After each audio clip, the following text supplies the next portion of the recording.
নমস্কার বন্ধুরা, আমার হোম কুকিংয়ে আপনাদের সবাইকে স্বাগত। আমার আজকের রেসিপি মাছের ঝোল। হাতে না একেবারে কম সময় রয়েছে, আর ঘরে কোনো সবজিও নেই, এমনকি পেঁয়াজ রসুন পর্যন্ত ঘরে নেই। তবে একটি সুস্বাদু মাছের ঝোল আমাকে তৈরি করতে হবে। কিভাবে করব? তখনই কিন্তু ঝটপট করে এই রেসিপিটি খুব কম সময়ের মধ্যে কোনো রকম সবজি বা পেঁয়াজ রসুন ছাড়াই এটা বানিয়ে ফেলতে পারেন। আর এই রান্নাটা ঠিক যতটা সহজ এবং সাধারণ, খেতে কিন্তু ততটাই সুস্বাদু এবং সুগন্ধে ভরপুর হয়। এই যে দেখতে পাচ্ছেন একটি ছোট্ট সদস্য, ইনি কিন্তু আমার ছেলে। এই মাছের ঝোলটা হলে না ও ভীষণ তৃপ্তি করে খাবারটা খেয়ে নেয়। ও মাছের ঝোল খেতে ভীষণ পছন্দ করে। রেসিপিটি হলে কিন্তু এরকমভাবেই ও খুশি হয়ে যায়। তো এই রেসিপিটি বানানোর জন্য দেখুন, প্রথমে আমি নিয়েছি এখানে 5 পিস কাতলা মাছ। মাছগুলোকে প্রথমে ম্যারিনেট করে নিতে হবে। এর জন্য এর মধ্যে দিয়ে দিলাম স্বাদ মতো নুন। এরপর দিয়ে দিচ্ছি এখানে পরিমাণ মতো হলুদ গুঁড়ো। নুন আর হলুদ গুঁড়োটা এভাবে হাত দিয়ে দিলে কি হবে, সমস্ত মাছগুলোর মধ্যে কিন্তু সমানভাবে পড়বে, আর ম্যারিনেটটা কিন্তু খুব ভালো হবে। এরপর এটাকে খুব ভালোভাবে ম্যারিনেট করে আমি রেখে দেবো প্রায় 10 মিনিট মতো। আর এই রান্নাটা কিন্তু আমি করছি এখানে কাতলা মাছ দিয়ে। তবে আপনারা চাইলে কিন্তু আপনাদের পছন্দ মতো যে কোনো বড় মাছ দিয়ে কিন্তু এই রান্নাটা করে নিতে পারেন। এরপর মাছগুলোকে ভেজে নেব। এর জন্য দেখুন, কড়াতে দিয়ে দিয়েছি পরিমাণ মতো সর্ষে তেল। চেষ্টা করবেন রান্নাটা সর্ষে তেল দিয়েই করার, এতে করে রান্নাটা খেতে ভালো হবে। তেল খুব ভালোভাবে গরম হলে এর মধ্যে দিয়ে দিচ্ছি এখানে একে একে মাছগুলোকে। এখন এই মাছগুলোকে একটা পাশ হালকা লালচে করে একটু ভেজে নেব।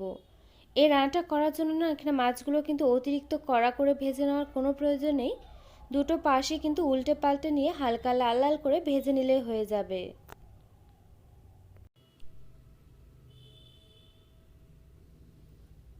তো এখানে আমার দেখুন মাছগুলোকে কিন্তু উল্টে পাল্টে নিয়ে হালকা লাল লাল করে ভেজে নেওয়া হয়ে গিয়েছে।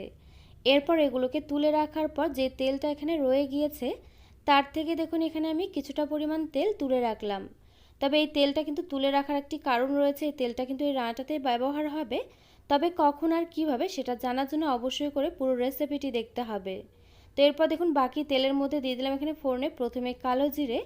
এরপর দিয়ে দিলাম এখানে 4টে কাঁচা লঙ্কা। 4 পিস মাছের জন্য এখানে আমি 4টে কাঁচা লঙ্কা দিলাম। ফোড়নটা এখানে ভাজা হয়ে গেলে এরপর আমি দিয়ে দিলাম এখানে আদা আর কাঁচা লঙ্কা বাটা। এখানে আমি হাফ ইঞ্চি আদা আর 3টে কাঁচা লঙ্কা বেটে নিয়েছিলাম, সেটাকেই দিয়ে দিলাম। আদা কাঁচা লঙ্কা বাটাটাকে 1 মিনিট মতো একটু নেড়েচেড়ে নেওয়ার পর এর মধ্যে দিয়ে দিলাম স্বাদ মতো নুন। দিয়ে দিচ্ছি এখানে হাফ চা চামচের একটু কম পরিমাণ করে হলুদ গুঁড়ো। আর এখানে হলুদ গুঁড়োটা যাতে করে কোনোভাবেই পুড়ে না যায়, যার জন্য এখানে কিছুটা পরিমাণ জল অ্যাড করে দিয়ে এখন আমি এগুলোকে নেড়েচেড়ে নিয়ে এভাবে রান্না করে নিচ্ছি 2 থেকে 3 মিনিট মতো।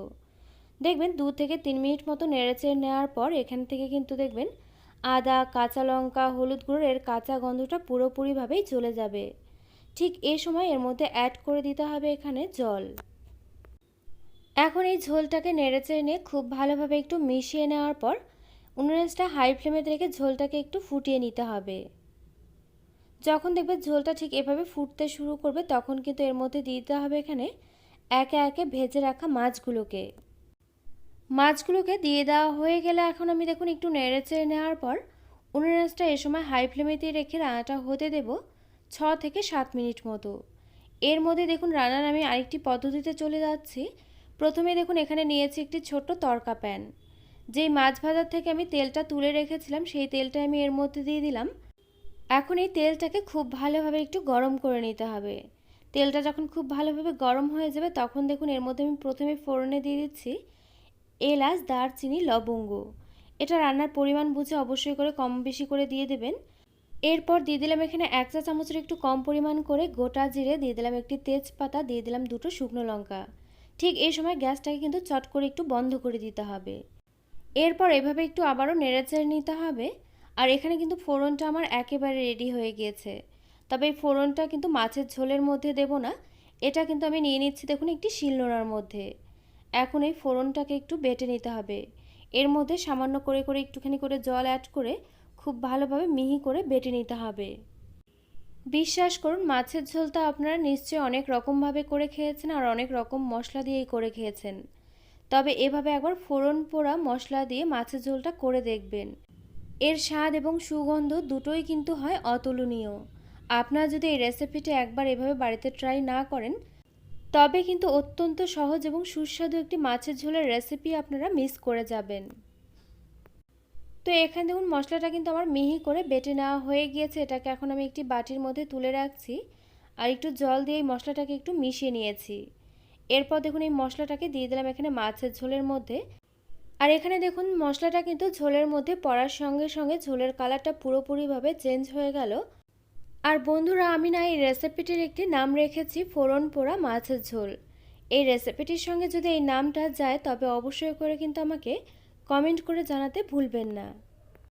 আর এখানে দেখুন মশলাটা দেওয়ার পর কিন্তু আমি খুব ভালোভাবে একটু ঝোলের সঙ্গে এটাকে নেড়েচেড়ে মিশিয়ে নেওয়ার পর উনুন আঁচটা মিডিয়াম টু লো ফ্লেমেতে রেখে এভাবে আবারও ঢাকা চাপা দিয়ে রান্নাটা করে নিচ্ছি 4 থেকে 5 মিনিট মতো।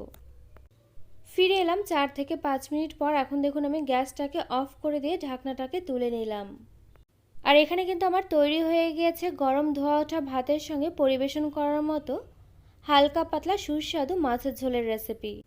আর আপনাদের কাছে কিন্তু আমার একান্তভাবে অনুরোধ রইল এই রেসিপিটি একবার হলো এভাবে বাড়িতে ট্রাই করে পরিবেশন করে দেখুন। তো আমার এই রেসিপিটি আপনাদের কাছে কেমন লাগলো অবশ্যই একটি লাইক দিয়ে কমেন্ট করে জানাতে কিন্তু ভুলবেন না, কারণ আপনাদের একটি লাইক একটি কমেন্ট কিন্তু আমাকে এরকম নতুন নতুন ভিডিও বানাতে আরও অনেক বেশি উৎসাহিত করবে। পাশে থাকা বেল আইকন অবশ্যই প্রেস করে দেবেন, এতে করে আমার নিত্য নতুন ভিডিওর আপডেট আপনাদের কাছে পৌঁছে যাবে সবার আগে। তো আজকের মতো ভিডিওটা এই পর্যন্ত, আবারও পরে দেখা হচ্ছে অন্য কোনো নতুন ভিডিওর সঙ্গে। আর আমার এই ভিডিওটি শেষ পর্যন্ত দেখার জন্য আপনাকে জানাই অসংখ্য ধন্যবাদ।